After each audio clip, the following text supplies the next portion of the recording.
Hey, welcome to the Overshare Pamphlet. My name is Rob, and I'm the host of this one-man show, coming to you every Monday, 6 a.m. UK time. And this is the last episode of the month of February, so we're done. Feb is done. We are slowly getting into the warmer seasons, hopefully. I hope to God, but spring is almost here. Like, spring is a month away, which is so good to hear.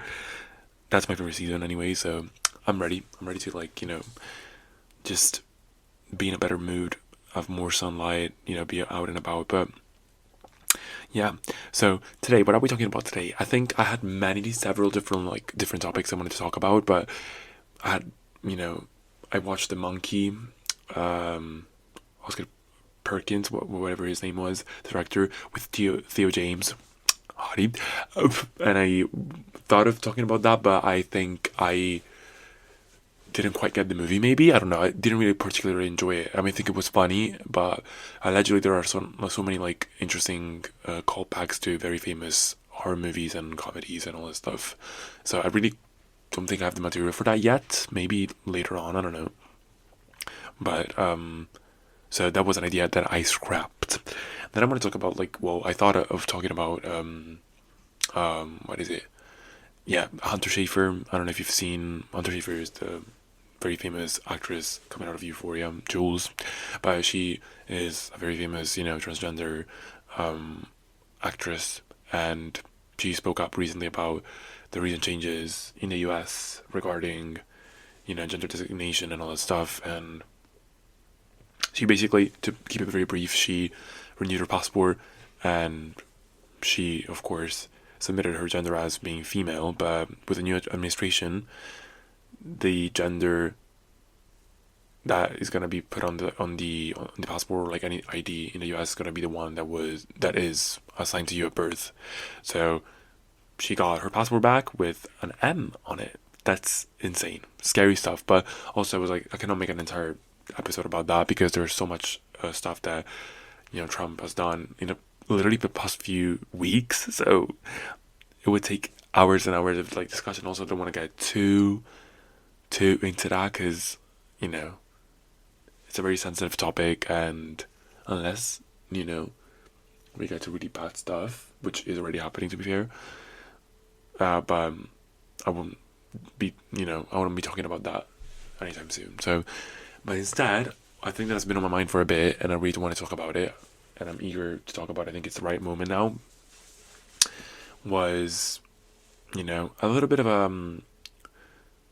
well, I don't want to say necessarily prediction, but just a little bit of an overview of what is allegedly coming up in 2025 in the pop music landscape. And I'm referring specifically to who's going to be the next pop moment. Last year was such a breath of fresh air in terms of new blood being pumped into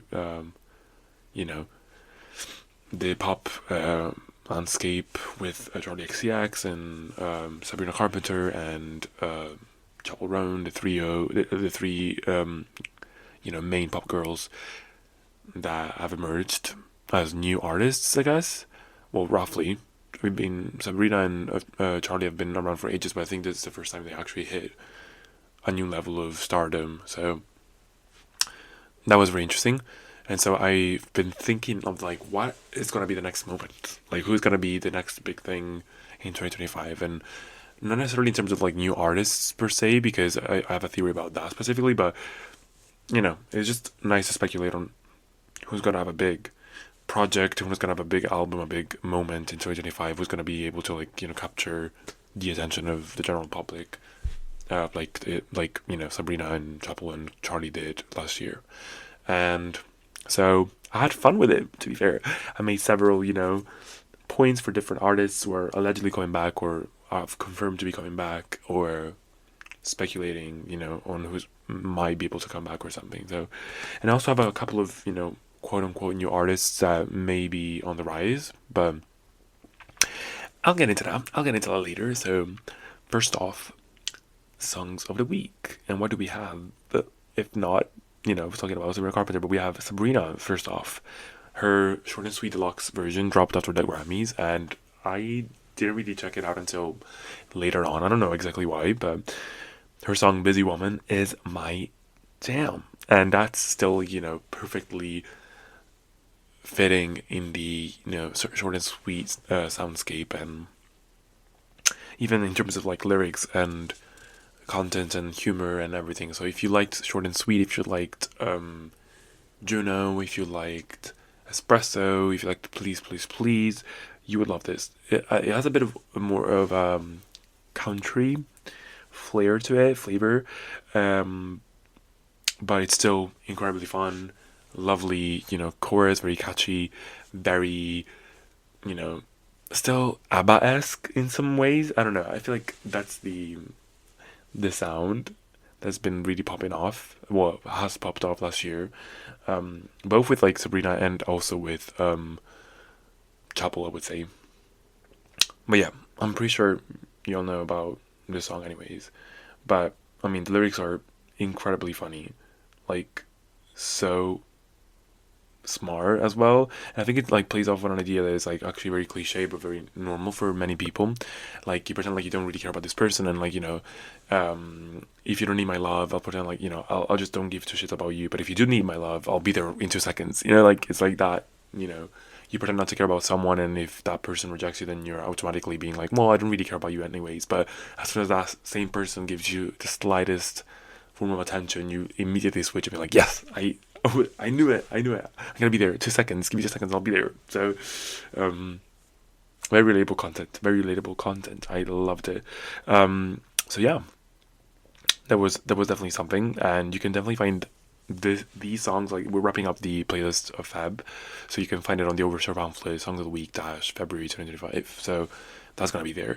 But yeah, Busy Woman, check it out. It's a lot of fun, and also very surprisingly very fun to jog to, in that sense. If you go jogging, this is surprisingly a good song to jog to, because it's like high tempo and it's like very like energetic in that sense, in terms of rhythm and melodies and everything. So yeah, then I want to talk about Sugar Water Cyanide by Rebecca Black. Rebecca Black is still going, and I'm so proud of it, because she has been experimenting a lot with like hyperpop ever since she's seriously considered making music.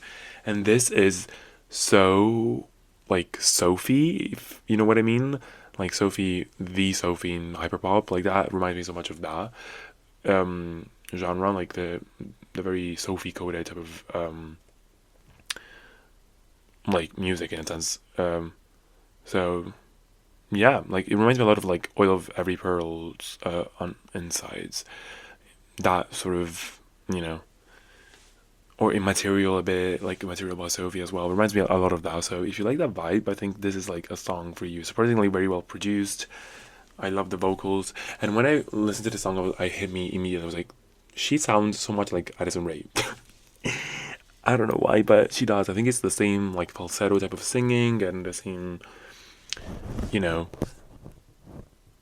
ingenue type of like, I don't know, like but sensual, I don't know, interesting stuff. But she reminds me so much of like the way Addison Rae sings as well. So, and oddly enough, they're both the product of like viral moments on the internet. So, interesting stuff. Interesting parallels. Also, need to address the big elephant in the room. Tate McRae did release So Close to What, and that's her third studio album, I think. And as expected, the quality of the music is hit and miss in the album. So that I also thought of doing a review of the album, and then I would listen to it and I was like, I don't think I have too many good things to say about the album in that sense. I don't have much of a proper analysis on it, because I think that's the entire point of the project, is like very background digestible type of music. There's nothing exceedingly like mind-blowing or like super catchy apart from Sports Car. That song is a completely different matter. That is literally like made from God. So that is probably going to be my most played song of the year already. I know it. But or at least as of now it is. But yeah, so the album is okay, it's mid, but there is a very interesting track on it. I wouldn't say it's like necessarily like pop catchy in that sense, but it's actually very Lana Del Rey coded, like Born to Die type of song, and beat and everything. And it's called Purple Lace Bra, and I am impressed. The production is like what I really like about the song. It's so good. It's very like Born to Die esque. Like even I think yeah, it has those like male like backup shouts that are very typical of like Born to Die. And it's super good. I really like it. Very sensual, fits I guess with like the provocative theme of So Close to What. So I'm not mad about it. I'm not mad about it. I'm not mad. But yeah, apart from that, I don't really have much to say about the album itself. Apart from the fact that maybe like, you know, the video of what was it? I can't remember which song she put out as a new single, but that video was incredible. Like the way she dances, like no one is at Tay McRae's level in terms of dancing and practicing and everything. So kudos to her for that. Yeah, then Saya Gray put out her album Saya, and it is, well, she's under Dirty Hit, which is the same label I think as Rina Sawayama's. You know, I think it's the same label as Rina Sawayama's. So period. But I would say, well, the project is very interesting. I would say very experimental, very cool and unusual type of music. Overall, I think it reminded me a lot of like FKA Twigs, like Mary Magdalene FKA Twigs, and specifically the song I'm gonna put on the playlist called Line Back 22 is very Magdalene, you know, FKA Twigs Magdalene type of vibes. So it's like very experimental. It's a very experimental ballad, I would say, like very, you know, dreamy and slow-mo and sad type of production as well. But yeah, it just reminded me so much of Magdalene, the album, Mary Magdalene, the album by FK Twigs. So I would say it's a very adventurous type of listen, I would say. So maybe you won't like it. It's a bit out there, but it's just so interesting the way she combines like acoustic instruments with very interesting production and synths, and like just this very dark mood throughout some of the songs. And also in the same songs, the songs change tone and mood and emotion throughout the song itself. And I think the album itself is like has a lot of like interesting like connection between the songs in terms of sounds. I think one song each song bleeds into each other basically, so it's very cohesive as well as a sound. So I'm very impressed, but this song is my favorite. So period. So many songs. I still have another two. I've Seen Your Ex by Flower of Love. Now, I don't know much about its artist. I know another song by her, which is Boys, but this one specifically was a new song that I just discovered recently. I think it just came out very recently as well. And if you like Sabrina Carpenter, if you like Macy Peters, if you like that sort of, you know, singer-songwriter but like make it cheeky and a bit humorous, then listen to this. Even in terms of production and in terms of vocals and everything, it's very short and sweet coded. It's very like, yeah, like Macy Peters coded in that sense as well. But it's just good, catchy song. I like the pre-chorus a lot, and it's very unique also in terms of perspective. The lyrics of this song, like she is saying that, you know, I've seen your ex and I get what you're like. It's a song from the perspective of the new girl, right? You're dating this new man, like you're the new girl that this man is dating, and you are about to break up with him, and then suddenly you understand why, you don't blame the ex, like you understand the ex and all that stuff. Like, I've seen your ex, and I mean no offense, but now I get why you're obsessed. You're trying to bark for me, quit your job for me, babe. Go back to your ex. You can't take the stress of dating somebody like me. And then she starts like, she calls him a lowlife, where is your pride? Have a little class. It won't last. You're embarrassing yourself. Like, it's crazy. It's just really, really, really good. Like, she really goes for, like, kills this fucking man. So, yeah, I am impressed, very impressed. Very catchy song. I would really recommend if you really like Sabrina Carpenter again or Maisie Peters. This is your vibe. If you like a little fun moment, like a fun little singer-songwriter moment, this is it for you. And then last but not least, this next song is from Role Models' new album, Can't Sense Anymore. The Longest Goodbye. And the song is called Sally When the One Runs Out. This song is very she's country 100%, but I think she's also 1975 coded. I don't know why I think of that, but I think it reminds me so much of the 1975, the way he sings it, maybe the way the vocals are laid down and the melodies or whatever, but it's just a very catchy country upbeat moment, like very carefree and fun song to like jam to in that sense. So congrats. I was very impressed by the song, honestly. Like just the vibe captured in the song is quite good. And again, I'm not really a role model fan in that sense, but hey, like, and if it's true that he's touring with Gracie Abrams, then I'm like, okay, interesting stuff. Need to check him out. So yeah, these are the songs. I spoke for way too long, but let me get into the real tea, which is of course who is going to dominate, 2025 in pop music. That's the real deal here. And I literally had to take notes because I'm like, I have so many thoughts on this. So let's get into, I'm going to build a case for each of these people basically, but I want to start off with the possible big comebacks. I think personally my firm conviction for this year is that it's not going to be like more so of a new artist type of year like last year was, but it's more going to be a comeback of the big ones, because I think also Taylor specifically and Beyonce have reignited in these people an interest in coming back to music, like in the I mean for the pop stars of the 2010s and the 2000s. So I think everyone else has seen how successful you can be with a comeback if you do it right, and some have failed, Katy Perry, but some may be succeeding very soon. And by that, I want to start off, of course, with Lady Gaga. I think, Die With a Smile was a good, comeback in that sense, but it wasn't really. It felt more like a Bruno Mars song, if that makes any sense, and more like a moment for him than for her specifically. But definitely, reignited some interest in Lady Gaga again, and I think it quickly brushed over the flop of what was Joker 2. So we forgot about that immediately, thank God, and we moved on to music again. I think Gaga was really planning to invest everything on acting, but I think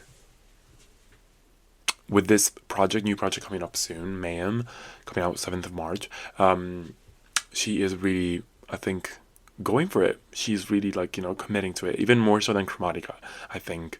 And I think that the beginning was a bit shaky because Disease, even though I'm one of the biggest supporters of that song, I think people were a bit, not really entirely on board with it, because I think it's not necessarily fitting with the current soundscape, the song itself.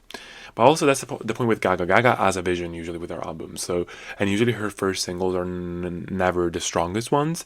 But then with the second single or the third or whatever, everyone starts, I think you can understand where she's going with it. And she chose her lane again for this album, and it's a dark pop, dance pop, OG Gaga type of album. I cannot stress this enough. This is probably one of the most exciting comebacks ever, and I've begged Lady Gaga to do this for ages. I was like, girl, why are you straying away from what made you famous in the first place? Why are you doing that? And I understand that she's an adventurous type of person. She wants to try new things, venture into new genres and all that stuff. But I think this is the truth. Chromatica felt like a bit of a return to form, but I think it was still a bit filtered and not entirely committed, if that makes any sense to me personally. I like some of the Chromatica songs, but I think it was still too like bright in terms of sound and everything. But this is the OG Gaga that we all fell in love with. And I'm talking about the visuals. Even already with like Disease, killed it. And I think Disease actually an incredible song. Just so good. Vocals, just the way the song is built and everything, just incredible. And then the production as well is just so fucking sick.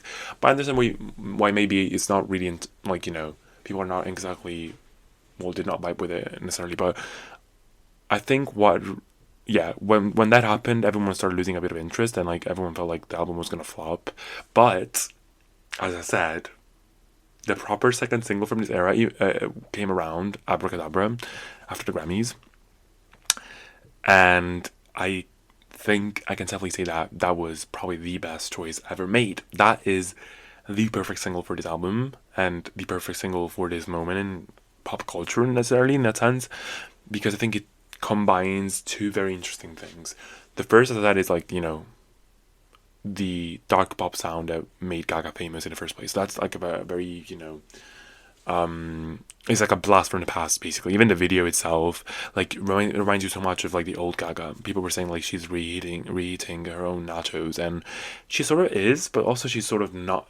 I think there's like a bit of modern take on that, and that's the other point I'm making here, is that she managed to sprinkle in there in that single the more recent, you know, hyper pop, dance pop, bratosphere, I guess, influence on there. And some people may argue that, you know, Brat is also very much inspired by old Lady Gaga stuff, and that is definitely the case. But also, Brat, you know, reintroduced dance pop in a more interesting way again for this time around, and I think Lady Gaga is the icon for recession pop, so she had to dabble with that. And Abracadabra is literally a mixture of old Gaga and Brat, if that makes any sense to me personally in terms of sound. The lyrics are definitely pure Gaga, like gibberish that just makes sense. And that was the perfect single because people are really interested in the song, and I think it really recaptured the attention. And everyone, I personally would say that everyone is very pumped for the album, and I have a good feeling about it. I think it's going to be a very good era for her, and it's going to be massive. So the only question is, how long can she drag it out? Can she like make the entire year about herself? March is an interesting time. Usually all these moments like blossom truthfully like more towards like, you know, April, May, or like beginning of the summer. That would be a good moment to like define, you know, your year.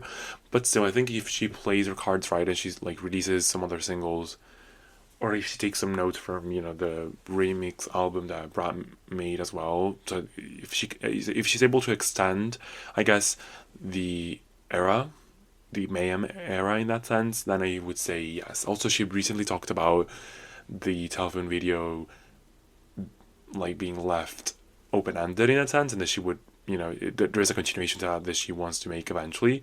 She doesn't know when, how, whatever, but girl, just do a remix of one of the songs and put Beyonce on it and shoot a video. Like, the idea is literally there. I'm literally telling you, do it. Like, you already put it out there. People are, you know, fans are like losing their goddamn minds about that there could be a continuation to Telephone and all that stuff. And I think you can literally pull it off so easily with a remix album and put Beyonce on there. And you know how that would be a moment. So yeah, I'm literally, you know, rooting for Gaga. I'm so excited for her. So I can sense that she maybe is on, you know, on the good path to like dominate 2025, and you know, she's choosing the right strategy, I guess, to come back to music. So kudos to her. Rooting for her 100%. Then I was, you know, talking about like, you know, possible, you know, big stars coming back. The one that really surprised me the most, I would say, we have Rihanna recently going, you know, on interviews and saying that she is actually pulling together an album. And it was surprising also to her that she was able in these 8 years or whatever to put together an album and be so interesting. And I was so surprised because that caught me so much off guard. And I think if anyone can do like I don't want to say necessarily like a surprise drop, but like you know, a mood check and a proper surprise album, it will be Rihanna. So if she actually releases something this year, it's gonna be, you know, it's gonna be big. It's gonna be massive. The hype behind this woman is just insane. So, and people have been craving her music like hell. So, and I don't think her moment is never gonna be, you know, passing by. You know, like she's always gonna be the moment. Rihanna is a curator, like a mood curator, and she knows when to step in and what music to you know to release and all that stuff. So if that happens, girl, that's gonna be a big moment for 2025, like a big project of the year. If that happens, I can see her like dropping it maybe during the summer, and I hope she does because we've been starved for so long, and people will be, you know, eating it up. So that is definitely. Well, I mean, I don't know what type of music she will make, like what's the vibe, but if it's R&B, it will be great. If it's like more pop, it will be great. If it's more like Afrobeats, she will kill him. So Rihanna's coming back to take the crown, you know. So watch out. Just that, just watch out, you know. Now then, we have Lana. Well, I don't want to say allegedly. She confirmed the album is coming out in May, but you know how Lana is. Like she would change her mind, whatever, with Lasso. Now I do wonder if we're getting tired of country music because she literally predicted that. Like she literally talked about it like 2 years ago or a year ago about it, and then everyone started doing country music, and the moment came and went. Basically, I would say. So I don't know how that is going to be received, but in general, Lana is not anymore, at least, which she's never truly been like commercial artist shooting for the number ones or whatever. So I wouldn't put it past her in that sense. So whatever. But she's going on a tour, and that's interesting. So I am curious to know what this album is going to sound like, if it's still going to have some country elements or not. And I do want a good Lana Del Rey album. I cannot wait for that. So I'm going to the concert, so I am going to be tuning in anyways. And Lana has a very potent fan base, so whatever she does, she's going to influence the culture anyway. So regardless of whether it's going to like shoot to number one or not, she's still going to make a lot of noise. So that's going to be something to watch out for, I guess. Now, speaking of another, like, you know, cultural juggernaut in that sense, Lorde, where the fuck are you? Like, you've been in the studio for so goddamn long, and we still haven't heard a thing from her.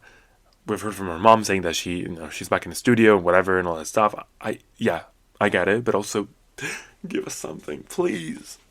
And I'm excited to see what she's gonna do. I really felt like with the Brat remix, like Girls Are Confusing, the remix, I felt like Lorde was getting into a new bag, and maybe that could have been very interesting and experimental for her, because that's not usually what she does in terms of music and everything. So if she was willing to do that, I think she was in the right headspace to like experiment a bit, and I'm so excited if that's the case. So watch out for Lorde. Just saying. Like, again, I think she's in the same space as Lana, and like she doesn't necessarily like deliver a commercial moment, but I think culturally and like pop culture wise, she's gonna deliver an album that's gonna be probably talked about for ages. And you say what you want about like Solar Power, but I think there's still some good gems in there. I mean, we can only pray to get close to the melodrama, but yeah, it's if both Lana and Lorde release this year, I'm gonna be fed. So yeah, a lot of that. Then talking again about like big names coming back. Bruno Mars. It's clear that he's like hinting at coming back, I guess. Like he's done 3 very successful, you know, collaborations with all women, and they've been very big in different markets as well. So I think he's gearing up for a big return, and you know Bruno Mars is gonna dominate regardless. Probably he's the only man on this list basically because he knows how to deliver at a successful moment. Like literally, the collaborations he's done felt so much like, you know, his songs and his projects basically, and they were successful as hell. Like he knows what to pick. So I would say, I mean, I think, you know, just something that is, of course, not a shocker, but Bruno Mars is definitely someone to look out for. So yeah. Now I also wrote in Doja Cat because I think things are switching again. People are getting more interested in her again. Like ever since the Lisa collaboration, everyone has been talking about how Doja is just captivating, and she is one of the best performers of the newer generation, I would say. And well, Doja is already very well established. Like she's not a new artist whatsoever. So she's had many hits. Her albums are just super successful. So I think what's interesting about like well the previous era with Scarlett, I think people had mixed feelings about her because of this stuff that she said online, but I think people have come around again and they're giving her flowers because she is just so talented. So whatever happens with her, hopefully she keeps her mouth shut and she just goes for it and gives us something.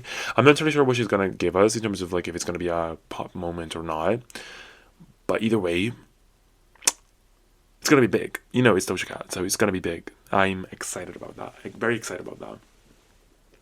So yeah, and to top it all off, I guess in terms of the big names, Taylor Swift, we have to talk about her, of course, because she is the moment, always and will forever will be. I think we cannot discount Taylor doing something. Of course, I think rap TV and debut Taylor's version as well may very well be coming this year. I think that was the entire plan. But I wouldn't be surprised if they're coming like later on during the year. I don't know what her plan was, but I think she's probably taking a break and stepping out a bit because, she's realized that people are, always up her fucking ass. So she needs to like be missed. And she is. She is missed. So I am intrigued. Regardless, we all know it's going to be super successful. She's going to devour. So she's going to get that first spot, the number one spot on every chart regardless. So yeah, so that's another, of course, big moment of 2025, I believe. Now in terms of quote unquote new artists or people on the horizon that could have potentially like a big moment, I think people have been saying Madison Beer could have a big moment again. And I could see that happening, but I don't know personally because like I think the type of music that she's making is a bit too niche, maybe. I mean, she has definitely her fans. She won a Grammy and everything else, so she's getting recognized. But I feel like I don't know how like commercial it could be because it's not entirely like pure pop music or like pop dance in that sense. Yeah, it's very much in his own lane, like house, whatever, or like EDM sort of vibe. So if she progresses with that, I can see her like getting more attention in that department, but not in the pop culture or like the pop music scape in that sense. So, so yeah, people have been talking about Rachel Chinouriri, and I understand why. I mean, I love her music, but I think also people have had enough of the singer-songwriters at the moment. I feel like the direction we're moving in is more like, household names coming back with fun music and very, quirky and lighthearted stuff. And I think Radio Chinouriri has more of a singer-songwritery, like, serious note than everything else. So, yeah. Which leads me also to this other point, Addison Rae. Now, I don't know how, like, big she could get because she's going to come back with an EP. And, it's actually a smart choice for her because I don't think she can carry an entire album by herself, maybe. But I have to give her flowers because I love her music so much. Like, her recent releases have all been hits in my bedroom, at least. But the soundscape is very specific. It's definitely Britney inspired, but also hyperpop, on the other hand, inspired, and, like, a bit of her own vibe as well. Like, she has this very, like, falsetto-y... I talked about it already last week with the high fashion song that he talked about, her latest single. They're all the singles like Aquamarine and like Pepsi, they're all very moody and all very, I don't want to say similar in production, but they're all in the same space. They all live in the same album, So I think she has the potential to give us one of the best EPs of the year. Just saying. I don't know how big it can get, but Diet Pepsi was a hit. People loved it. I mean, it wasn't climbing the charts. It was it went somewhere, but yeah. But I love like high fashion is just incredible. Like I love the production so much. It's just so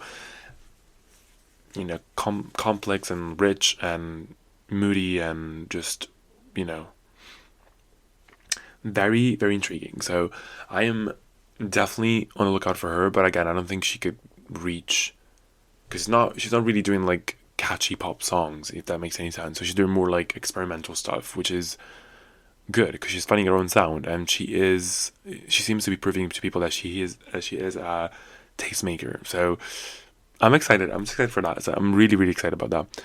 Period. Yeah. Oh, also I forgot to mention maybe Olivia Rodrigo. Who knows? I wouldn't be surprised if she announces something and that she's coming back or whatever. Because Guts came out 2 years ago, to be fair. So I think we're almost ready for a comeback for Olivia Rodrigo. Now, this is gonna be interesting because it really depends on what she's gonna do. Like if the sound is gonna be the same again as Guts and what was it, Sour, then I think she's gonna start getting into the Lorde type of lane, like not commercially necessarily forever successful. She's definitely gonna make numbers, 100%, or the Lanas basically, right? Or the Avril Lavigne's, but she's gonna be, exploring more that genre of music, if it makes any sense. Like she's gonna go off as a classic or whatever. But if she wants to dominate pop music, I think we're in need of a switch up of genre.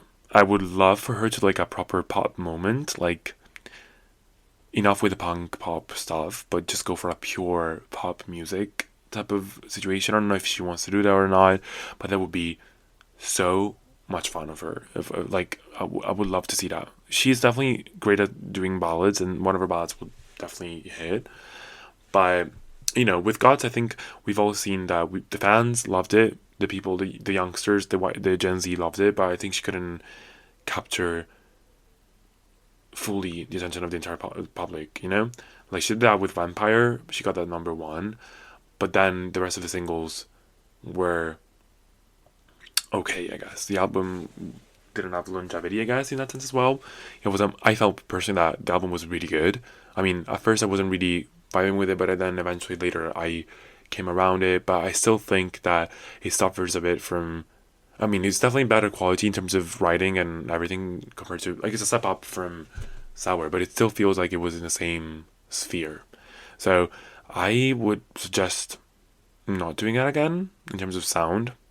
Maybe stepping a bit more into the fun, but we already have Chapel Roan for that. So I wonder how the two of them are gonna coexist. So purely because of the Dan Nigro situation. So maybe I would also suggest collaborating with new producers to get a bit of different sound. So we'll see what happens. I'm excited, but I would love for her to like do something a bit different in terms of sound and production. So we'll see. But yeah, that's it, I guess. Did I write anything else? No. Yeah, that's that's pretty much it. I am excited to see what's gonna happen here. So we will be checking out later on during the year, I guess, if that some of these people are gonna actually make a hit or not. But the closest one we're gonna get soon is Lady Gaga's album. So stay seated for that, because if it's that, we've heard the snippets of other songs, so it seems like it's gonna be a good album. So I'm gonna be reviewing that for sure.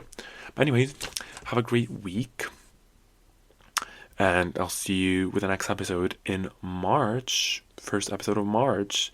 Exciting stuff. And yeah, period. Bye guys. Stay safe. Be skinny. Be ready for spring, because she's right around the corner. I'm telling y'all. Yeah. Have a great week. Bye.